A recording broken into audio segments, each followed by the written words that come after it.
কিতাবের নাম হচ্ছে সাদাতুদ দারাইন, ফজলে মুনির, ফকেহানের কিতাব ফজলে মুনিরে। এই কিতাবের মধ্যে সাদাতুদ দারাইন গ্রন্থের একটা ঘটনা ইমাম সাখাবী রাহমাতুল্লাহ আলাইহি আল কাউলুল বাদী কিতাবের মধ্যে তিনি উল্লেখ করেছেন। যুগ শ্রেষ্ঠ একজন বুজুর্গ ছিলেন মুসা দারির। কি নাম? মুসা দারির। এই মুসা দারির রাহমাতুল্লাহ আলাইহি তিনি একবার হজ্জে রওনা হলেন। জাহাজ যুগে, জাহাজে হজ্জে রওনা। আমাদের আগেকার সময়ে ব্রিটিশ পিরিয়ডে বা তারও আগে যারা হজ্জে যাইতেন, হাঁটার যুগের পরে যখন প্রথম জাহাজের আবিষ্কার হয়, মানুষ কিন্তু জাহাজে যাইতেন। আমার বড় আব্বা যান, তিনি ব্রিটিশ পিরিয়ডের প্রথম দিকে জাহাজে চিটাগাং থেকে তিনি এই মক্কা শরীফ হজ্জে গিয়েছিলেন, মদিনাতুত তৈয়বায় গিয়েছিলেন।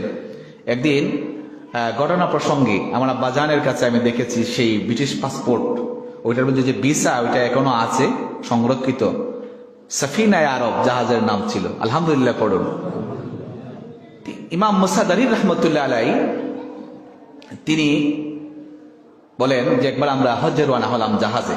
তো জাহাজ অনেক সময় সমুদ্র উত্তাল হলে, সামুদ্রিক ঝড় যেটা, এই সামুদ্রিক ঝড় আসলে অনেক সময় কিগুলা জাহাজগুলা অটোমেটিকলি সলিল সমাধি হয়ে যেত, পানির নিচে চলে যেত। পাগলা জ্বর বলতো এটাকে, সামুদ্রিক জ্বর। এটা উঠলে কিন্তু সামান্য সময়ে থামতো না, বিশাল বিশাল ঢেউ।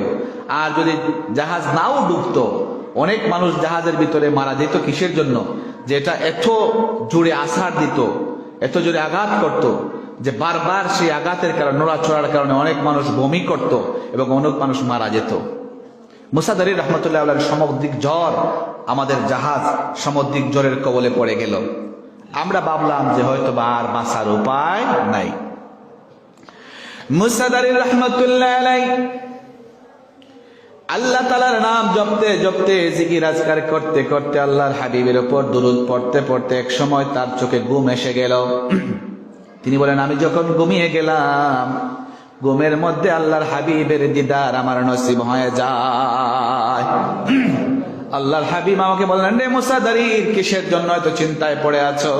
আমি বললাম, ইয়া রাসূলুল্লাহ, ইয়া হাবিবাল্লাহ, আমরা তো সামুদ্রিক ঝড়ের কবলে পড়ে গেছি, মনে হয় আর বাঁচার কোনো উপায় নাই। ইয়া রাসূলুল্লাহ, ইয়া হাবিবাল্লাহ।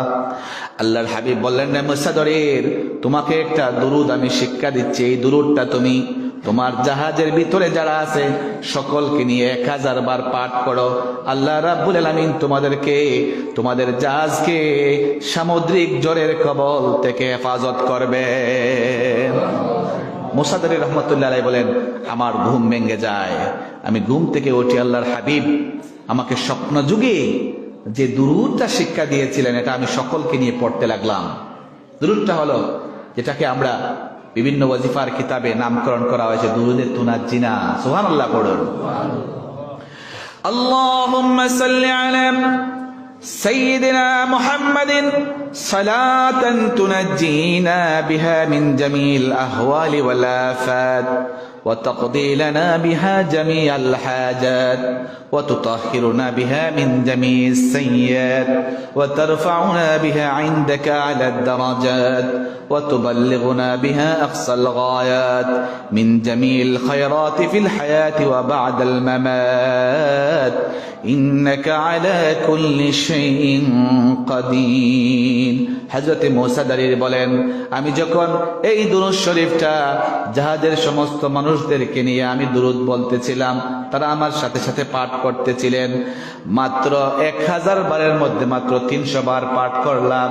300 বার পাঠ করার পরে আমরা দেখি সামুদ্রিক ঝড় থেমে গেছে, জাহাজ সম্পূর্ণ মুক্ত হয়ে গেছে। দুরূদ শরীফের ফজিলত আছে না নাই? আজকে তো আবার কিছু মানুষ দুরূদ পড়তে চায় না, এমন লোক আছে না নাই?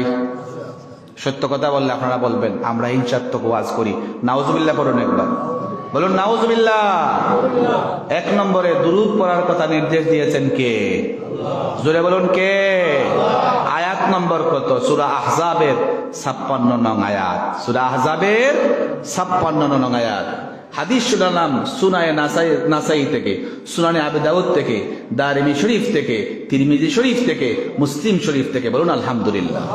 যতটা হাদিসের কিতাব বলেছি, এমন কোন আলেম নেই পৃথিবীর জমিনে এই হাদিসের কিতাবগুলো অস্বীকার করার কোনো উপায় নেই।